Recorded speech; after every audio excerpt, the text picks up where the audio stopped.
Report. I'm Amy Goodman with Juan Gonzalez. And welcome to all of our listeners and viewers around the country and around the world.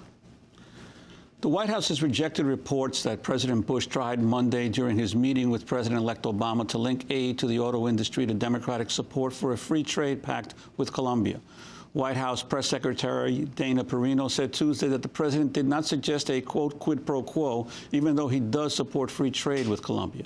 John Podesta, the co-chair of Obama's transition team, also denied that President Bush had offered Colombia as part of a deal to bail out the auto industry. He told reporters Tuesday that, quote, the president didn't try to link Colombia to the question of an economic recovery package going forward.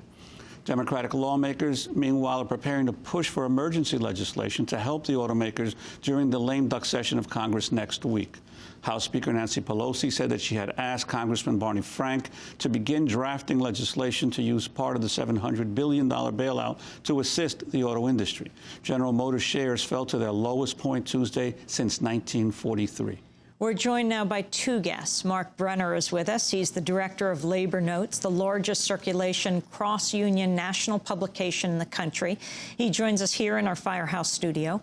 We're also joined via DN video stream from Colombia by Mario Murillo, professor of communications at Hofstra University and producer at Pacifica radio station WBAI here in New York. He's author of Colombia and the United States, War, Terrorism, and Destabilization, currently living in Colombia and blogging at mamaradio.blogspot.com. We welcome you both to Democracy Now! Mark Brenner, first talk about the possible bailout of the auto industry. Who's for it? Who's against it? Who gains? Well, look, Michigan's lost over 350,000 manufacturing jobs in the last 8 years, most of them in the last 3 years. Unemployment's already hit 10% in Flint. It's 9% statewide. There's no question that the impact of the free fall of the auto industry has really decimated and is going to continue to decimate the state and the region. So, you know, from my perspective, and I think from most of the perspective of the labor movement and hopefully the whole progressive community, there's no question that something needs to be done. The question is, what do we do? And I think here, we really need a game changer. We can't approach this piecemeal. We've learned both from the bailout of the airline industry post 9/11 and the recent bailout of the banking industry that what not to do. You know, handing money to the people that got us in this mess is really not the solution. So hopefully, you know, the labor movement is going to approach it this way and not look to Washington to solve their problems. You know, we really need to think about what it could be that would get us out of this mess, a comprehensive approach to transportation policy, really figuring out what role the factories in the Midwest that are currently producing you know, oil-based automobiles play in that? Is there a way to kind of move them out of that mode of production and put them into some other, you know, more fuel-efficient, more energy and environmentally friendly production scheme?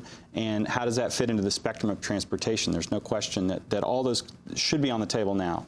What scares me is that that's not the approach that we're taking. That's not what's being debated in Washington. And I think that this should be sending red flags to everyone in the labor movement and the progressive community nationwide. It does seem, though, that whatever talk of a bailout does develop, there will be a question of the merging of some of these auto companies. So you're going to have fewer auto companies in the United States when the whole thing is over. Right, I think that's probably true. And you know, look, these are the people that got us into this huge mess.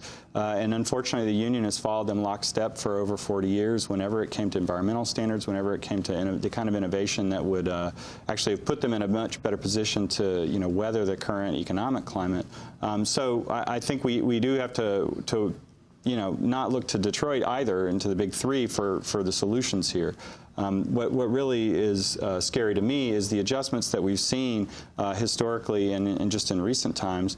They look like IMF structural adjustment programs. Basically, all of the adjustment falls on the shoulders of working people and none on the people that actually got us into the mess. And that formula we got to change. And is there a danger if one of these companies, General Motors or Chrysler, goes bankrupt, of the pension funds of the workers then being up for grabs? Oh, absolutely. Last year, that was probably the biggest news out of the GM negotiations and the Chrysler negotiations first and then Ford later.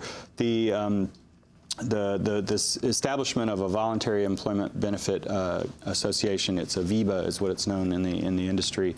It's essentially a pension fund that the union runs. It's a total transition from the way that it was historically, where the company guaranteed the pensions. And so now what you've got is you've got a partially funded retirement plan and retiree health care plan that the union is supposed to manage starting next year. However, you know, the money's not all there, and where's it going to come from? They're hemorrhaging cash, and it seems to me that that's the first place that the industry is going to point to the government to aid them. $25 billion is what they're asking for that alone. Mark Brenner, people have for years been going to foreign cars because they're looking for smaller, more efficient environmental cars and, of course, more economical. Why hasn't the U.S. auto industry responded? Well, I mean, why do people do things for profit? I mean, that's the real question here. They found a niche with minivans and then later with SUVs, and when gas prices were $1 a gallon, that formula seemed to work. Unfortunately, you know, as you sort of indicate, this was not a far-range vision. This was not something that actually would have helped position them for the 21st century. And so now we're stuck in a position where the taxpayers are going to have to actually play some role in that transition. I just hope that we do it in a visionary, comprehensive way, because piecemeal doesn't work.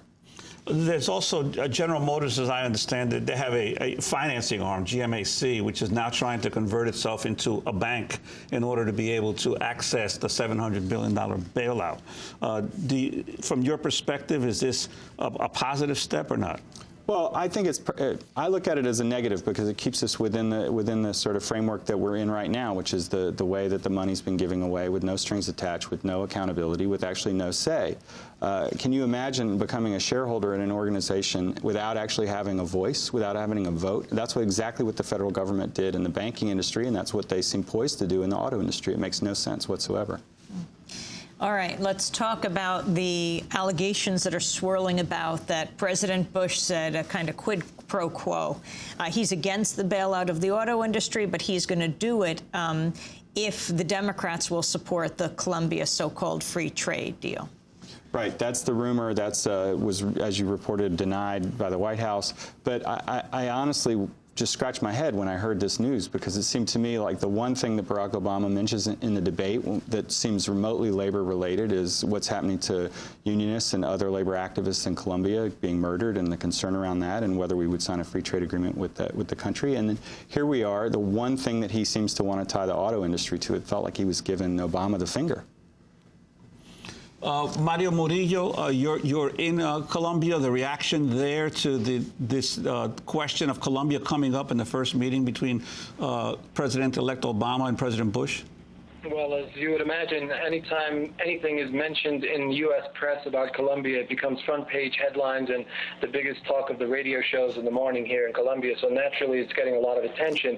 I should point out one thing that's ironic, because if President Bush did indeed do this, make the link between the free trade agreement in Colombia and the bailout of the auto industry, in doing so, he would inevitably also be alienating another sector in the Colombian trade union movement and also in small industry, who oppose the free trade agreement between Colombia and the United States, particularly the small parts and auto parts industry here in Colombia, which happens to be the leader in the entire region in producing auto parts, replacement parts for both U.S., European, and Latin and Asian cars. So that would not be gaining much favor here in Colombia if they're trying to save the U.S. auto industry while at the same time flood the Colombian market with these products from the United States that would inevitably come with the U.S. FTA. There is major concern. Obviously, the election of Barack Obama on Tuesday has been getting mixed reactions from the people, from the trade union movement, from the indigenous movement, the popular movement. They welcome it, but obviously supporters of Uribe were kind of backpedaling a bit, because during the campaign, although they claim now that they weren't supportive of John McCain and Sarah Palin, there's no doubt that that's who they were crossing their fingers would have won last week. And because of the strong arguments and strong position that Barack Obama has taken vis-a-vis the human rights violations against trade unionists here in Colombia, there is considerable hope that there's going to be at least a renegotiation, if not a complete shelving of the U.S.-Colombia free trade deal. So that is they're still waiting to see what happens, but certainly that it's being discussed in Washington right now is getting a lot of attention here in Colombia. I wanted to go back to the final presidential debate when Obama discussed why he was opposed to the free trade agreement with Colombia. In Colombia right now is that labor leaders have been targeted for assassination on a fairly consistent basis, and there have not been prosecutions. And what I have said, because the free trade, the trade agreement itself does have labor and environmental protections, but we have to stand for human rights, and we have to make sure that violence isn't being perpetrated against workers who are just trying to organize for their rights. Which is why, for example, I supported the Peruvian free trade agreement, which was a well-structured agreement. Mario, your response to, well, then it was the presidential nominee, now the president-elect, Barack Obama, explaining both why he supports Colombia free trade, opposes it, and supports Peru. Well, it's interesting. A lot of people welcome that. A lot of people here in Colombia, when they heard Barack Obama say that, and obviously the fact that Colombia was mentioned in the last presidential